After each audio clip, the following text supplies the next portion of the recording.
Hello, welcome to the channel and thanks for watching. In this video I'm going to take you through the third of my nurgle knights that have been featured on the channel. Now this is the really demonically possessed. I've been fighting in the walls with chaos for thousands of years.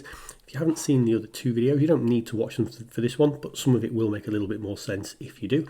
So I'll link all those videos down below along with a full list of what I've used to do this in terms of the conversion pieces and that kind of thing. So, the 3 series, Knight 1 has been a recently turned knight that's just been fighting in the walls of chaos. Knight 2 was a slightly demonically possessed, more kind of nurgly chaosy bits, and this one is the full-blown demonically possessed beast that we're going to see here. So how do we do it? So we've taken some part from the previous build. We have the leg that was taken off Knight number 2, and then we've got a box here of all the cast up pieces that we've taken from the first knight and the second knight using blue stuff from green stuff world that we've cast. So that's where you need to kind of understand what we did in the first 2 videos. So I'll refer to them and I'm just going to show you the build. Now we're using the Glottkin model, fantastic model. It's really designed for Age of Sigmar, but absolutely fits into 40k. Now if you wonder what I was doing with the 3 hobby knives there, I'm probably going to do that in a future video, but I have changed the kind of hobby knife I was using. I've gone back to my original style of hobby knife, so I will talk about that in some sort of future video. So all we're doing here is at super speed. I keep saying every time I would love to build models at this speed. It would make life so much easier. Just doing a standard build. There's nothing different. We're just working through the Glottkin model and keeping the bulk of the construction just so that it's a relatively easier build. If you were to convert, every single leg and twist every single foot, obviously it would take substantially longer. Now you could do that, but we're just doing a standard build at this point. And what I'll do is I'll drop down into slower speeds when we get to the parts of the build that actually are what you would say the conversion parts. When I was doing this, I didn't have a absolute fixed plan of what I was doing. So you see here on the right arm of the Glottkin, he's got the kind of internal teeth rings that you would put in and then like a sprayer on it. Now originally I was going to use that to put in the weapon and didn't. So be flexible when you're doing this build. If there's things you think, oh, I'm not 100% sure if I want that on, don't stick it on. Look back at it later when you've got your full plan. Now the piece you saw me fitting on there from the shoulder was from the second knight we did with the big tentacle arm, and I cut the very top of the tentacle arm off so it would fit on the shoulder of the second knight, but I kept the part that came off, knowing later on I would drop it onto the Glottkin. Now here all I've done is I've segmented the right leg, because the leg joints on the knights are obviously they're kind of backward jointed. Now I wasn't 100% certain what I wanted, so I just segmented that leg, separated the 3 joints off, cleaned it all up, and then it's about test fitting it into the knight. So what I wanted is the leg to actually be internalised mostly into the knight. So I kept the structure of the 3 parts of the leg. I suppose I wouldn't have to have done because most of this isn't going to show, but I wanted that internal structure to be sort of securing itself against the inside of the knight. So really what I'm trying to do here is line the top section of the thigh section, I suppose you might call it, line it up internally to the knight, then let that leg dry completely while you do something else, so that when you do glue it into the knight, it really is a support structure. So now I'm just digging back through the parts that we've done in video 1 and video 2. Now these you see here are cast up using blue stuff from Green Stuff World of parts of that model, which I was then going to use in this later build. Now I cast it up here, as you can see, with a mix of green stuff and milliput, so it's a slightly off green colour. So I did some casting with pure milliput, some with pure green stuff, and this part here was in between. But when I came to sort of put it on top of the torso, kind of where I was planning to do it, because I'd done it with milliput and green stuff mix, it didn't have the flexibility I wanted to kind of get it in. So I just quickly knocked up some green stuff and recast it. Came back to it later because this build took the course of a week really to build. So that's another guide, I suppose. If you do watch the videos in order, certain parts when you're doing a project like this, you might say, this is how I'm going to do it. And when you get to actually do it, that might not work. Don't worry about it. That's the fun of doing this. It's then about being adaptable and going back and sort of either going over your mistakes or trying something different. Now with the shoulder pad, you'll notice, I've only done 1 shoulder pad. And that's made out of a mix of green stuff and milliput. And I used that shoulder pad because I'd reused and remelted the mould, because I knew absolutely for certain that that shoulder pad was going to work when I got to this 3rd build. So, if you really know, fine. Don't plan for covering your mistakes. But like I was here, I wasn't 100% sure the top carapace was going to work. So just a bit of a tip there, so try and plan ahead as much as possible, but also don't be afraid if something kind of, goes a bit wrong. So now we're just continuing to build. We're back onto the knight weaponry. I'm building the giant knight chainsword arm. So once you've got the pieces that you're thinking, right, actually I'm fairly comfortable where we're at, this is when I began to assemble. Now I held it in place just with a big blob of blue tack under his left foot, just to seal the model to the table so that I could put the leg in and take the weight so it wouldn't start to twist. Now you can put the gun barrel in, so I did that at this stage and just used the mega bolter piece off the frame, and then I left this right overnight to really set and secure so that when the next stages I was working on wouldn't, you know, disturb the leg or kind of move anything. So now I'm mixing up a chunk of milliput, and you'll see in this leg section I've put a bit on already, but there's quite a big gap and hole, because on the right leg, this is where we took the right mutated leg of the Glottkin model and used it on the previous night. So there is a big gap. So all I've done is use like little sausages of milliput and built it up from the edge towards the middle of the gap. So there's probably 3 or 4 sausages of milliput being put in here. Smooth it down so it starts making a natural effect on kind of the skin. Beauty of nurgle skin, you don't have to be too supernatural. And then taken some little balls of milliput, these little circles there, multi-side balls. You've seen these in previous videos and I've used these on bases and things, and I'm just pushing these into the wet milliput so it gives that kind of nurgle pustule effect that's all over the rest of the model. I'll try and drop some close-up shots on there so you can have a look. And again, if you like any of this stuff, it is all on my Instagram and you'll see some close-up shots on there if you want to take a look of it kind of mid-build. So now that leg is drying, it's just cutting down the chainsaw arm because the kind of mounting that goes around it was a bit too wide for the hole that was there. I didn't really want to widen off the hole, could have done. I want to keep that fairly tight because it's a lot easier to secure it into the model if there's more plastic contact. So obviously the plastic glue melts it better, works easier. But I did fill the gap that was left. Same process with that milliput. Now what I didn't do on this arm is I didn't do too many of the little pustule balls, dropping it into the wet milliput, because I wanted to do something slightly different. Now what I'm here doing is removing the horns and spines that are around that shoulder area, because we're going to put on the guard shoulder pauldron thing that we cast up from the second night. Just being very careful removing these spikes because I want to keep them for a future project potentially. You know, nurgle kind of spikes can be very useful, so just carefully remove that. Now I'm not being super precise, you know, just keep testing, have a look where the shoulder pad's going to finally eventually sit, and keep removing parts until you're happy, but don't go too crazy because again, it's always easier to remove things little by little than it is to hack things off and then try and put them back on. So fairly easy process this one. The shoulder pad fits on relatively nicely, but there was a few little cuts and tweaks that we're going to need to make, because when I saw here the bigger spikes on top of the pad would have, you know, cut into there. I didn't want to take the spikes off, so now it's about adapting that pad. Now because this is made of a green stuff and milliput mix, it is relatively brittle, but you shouldn't shatter it, but just to carve a few chunks and things out of it, really to fit around that pad's great. So now I've taken some more milliput mixed up, laid it as kind of like a mat over where the shoulder pad is going to go. You can see there I've lined up the cuts that I've taken out of the shoulder pad so that those horns can just drift over the top of the pad without impeding where we're going to put it in the position we can get right. And then I've just literally used the milliput as the glue that is going to hold the shoulder pad on. So there's no super glue or anything like that under here, and the milliput really will mould into that shoulder pad, and when it's dry really secure it in.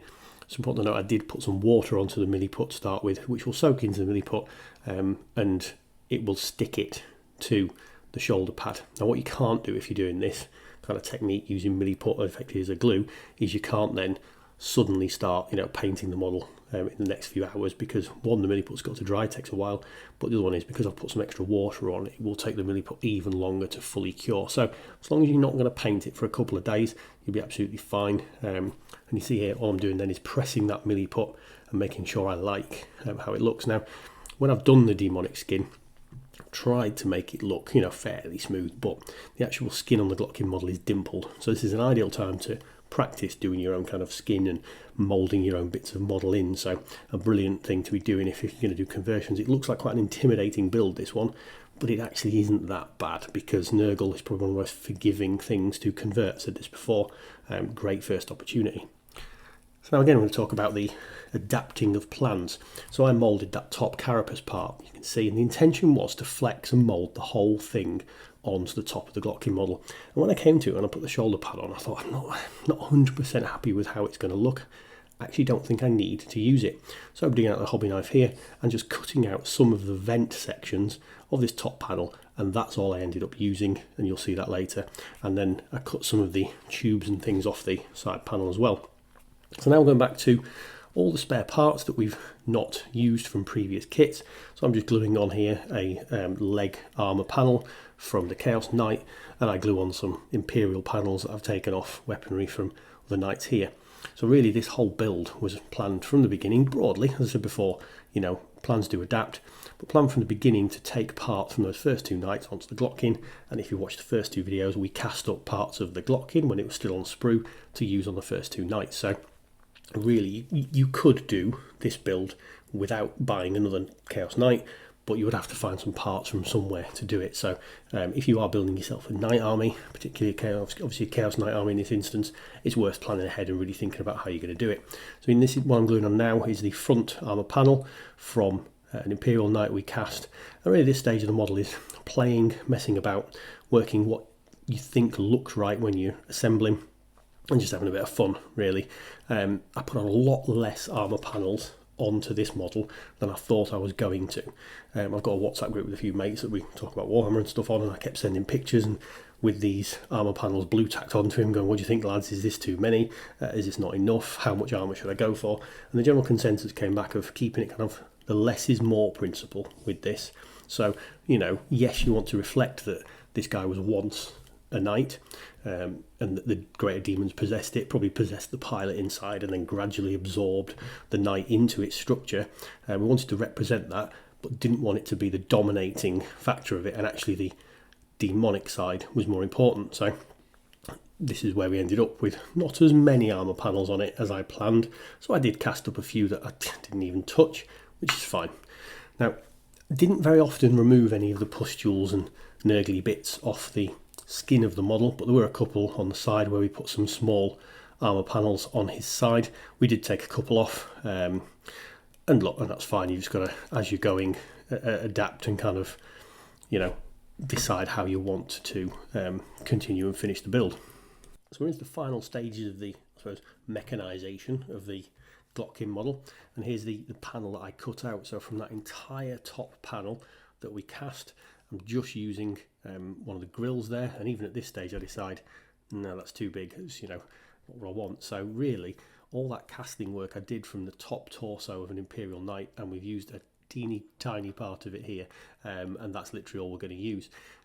From the second part of the cast I did, the other side of the Knight, where the on the Chaos Knight in particular, where it merges from the Imperial into the Chaosy parts, we took a couple of the pipes, which we'll stick on in a second, but what I've got now obviously is a few cast up top carapaces of Chaos Knights that are sat in the box that I use with all my cast up parts in, and at some point you might see this in a future build.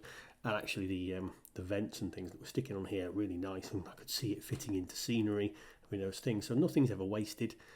You know, that green stuff isn't going to get thrown out, that green stuff casting, and because I use blue stuff to make the moulds, the blue stuff's been melted down already and it's being used elsewhere. So, you know, never a bad thing to have more little parts that can sit in your bits box future on.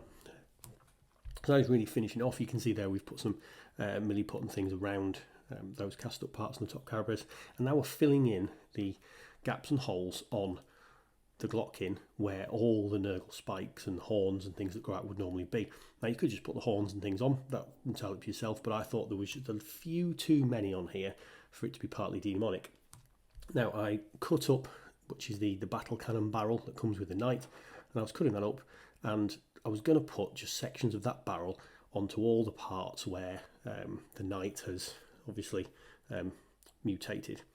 But remember, I had a few pieces that I previously cast up from the miasmic malignifier. So this is again a cast with milliput done for a totally different project. Probably a year ago when I was doing my nurgle army originally, before I decided to expand it. And I cast up some of these pipes. And again, like I said before, kept a few of the casts because I wasn't using them on that project, and put them in a box, and now they've come into use. So this is the bottom part of the miasmic malignifier that's been cast up. Now I did buy a miasmic malignifier for this Knight build, and I haven't opened it at all. So it's going to stay sealed up, and I'm sure I'll use it in a future build.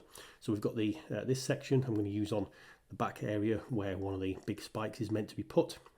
I've taken the larger chimney section off the the miasmic malignifier onto his left shoulder as we look at it from behind, to that chimney. I've then filled one of the holes where another spike is meant to be, just with a bit of milliput, and again I'm popping in some of those little milliput balls into the wet milliput so it looks like pustules. So I've not necessarily taken every spike hole, I'm going to call it that, and put a spike or a pipe in it, just done something slightly different. Now, carrying on using those milliput balls, see here I'm slicing the bottom off the bottom of one of those milliput balls. Now these are dried, I've made these over previous weeks and I've got them in bags and whatever. So I'm taking the bottom of one of the larger balls I've made and then fitting it with a bit of super glue into the lower of the holes where it's meant to have these nurgle spikes, and that's going to look like a massive pustule on it compared to the small ones that are dotted across the body. So a bit of adaptability there in how we're filling the holes across the model. So those spike holes where I think there's supposed to be like 6 spikes, we just filled there. I've done a couple with the really large pustules that we're seeing here. I've done a couple with just smoothing it with milliput and some small pustules, and then done a couple with the tubes and kind of vents and chimneys from the miasmic malignifier model. Now here's a bit of a flashback to video number 1. This is how we nurgled up the first night. So these are the very small cast up pieces cast from the Glottkin model, using blue stuff and then green stuff afterwards again. So nice thin bits of green stuff, and really this is taking bits of the Glottkin model and actually putting it back on the Glottkin model, but on the Imperial Knight or Chaos Knight leg part. So in the first video this is all we did to nurglify that knight, just the cast up pustules and things across the armour panels. So we're putting a few of those obviously onto the only armour panels that are left, kind of looking a little bit more mechanical. Didn't put a massive amount on though. Now I let it to fully dry, and you can see there actually I did put some milliput around the gun barrel on there. Now once it is fully dry, what we're now going to try and do is blend in the nurgly parts, any area where there's either any raised bits or something where it doesn't smoothly transition into either the skin or the armour. And we're just using some liquid green stuff to do this. It's a GW thing. Putting it on with a little bit of a spatula, spreading it round any of those areas where we want to try and blend in what the work we've done, and that could be on the armour panel you see in here, or it could be around the leg, or it could be where we've filled any holes with milliput or whatever. So just go on the model and make sure that that transition from all these added on parts is as natural looking, if that can even be a thing on a giant demonic nurgle knight, but as natural looking as possible, so that really the parts you've put on don't leap out at you when you come to build, and paint stage rather. So now we're putting on Agrellan earth, which is going to crack and dry, and we're doing that on, again, the areas we've put onto the model, so it looks like these pustules are bursting out of the metal, it's cracking the paint, etc. So we haven't put much of it on the actual fleshy parts. I've done some where there's maybe a couple of mould lines on the model, and I'm not quite happy with the gaps. Now it's the painting stage, so I'm not going to bore you with the painting stage here, because in night number 1 we really went into depth with the painting stage, because that wasn't too converted, but there's differences in this paint scheme. There's more tentacles on this, you can see here. Just a bit of wet blending on the model where the tentacles coming out. We've used the screamer pink at the very base and used the flesh colour, the Rakarth flesh, on the part that merges with the knight. And a little super quick bit of wet blending on there, which is when you put the pink on, when it's still wet, you put the flesh colour on the top part that's merging into the model, and kind of play about with it and squidge it in together and make it kind of merge in with each other and blend in. It's what I call wet blending. You can spend hours doing wet blending. As you saw there, it was super quick, just on one tentacle, and when we do the wash stages later, you'll see the impact that will actually have and make it look really nice. So everything else is exactly as night number 1 and night number 2. That bit will stop in a second, using a real dirty wash over it to merge it down. And this paint scheme and system is exactly the same as I've done for pretty much all my nurgle. So although they're not part of the Death Guard army, they will, in terms of when I play it, be part of that Death Guard army. I really wanted that colour scheme to blend in. It's a lovely model to paint. Don't get intimidated by a really big model painting. They're not as hard as you think. Now here's something that I don't often put onto nurgle. It's Games Workshop's technical paint blood for the blood god, but because there's like a skinned animal hide across the top of the Glottkin, we just dug out some of that blood from the blood god. It looked really nice. Now nurgle, so you want it to look multi-shaded, multi-toned. So across the big bulk of the Glottkin skin and the horns. After we've sort of finished the painting stage, I'm taking a green shade, really, really watery. You saw there, I'm kind of putting it on and then really using lots of water to spread it around so it gives a green tinge. So slightly different, the other difference in the painting scheme. And there's the finished model, back to the initial video again. The paint's dried really nice. I think this model's really impactful and really effective.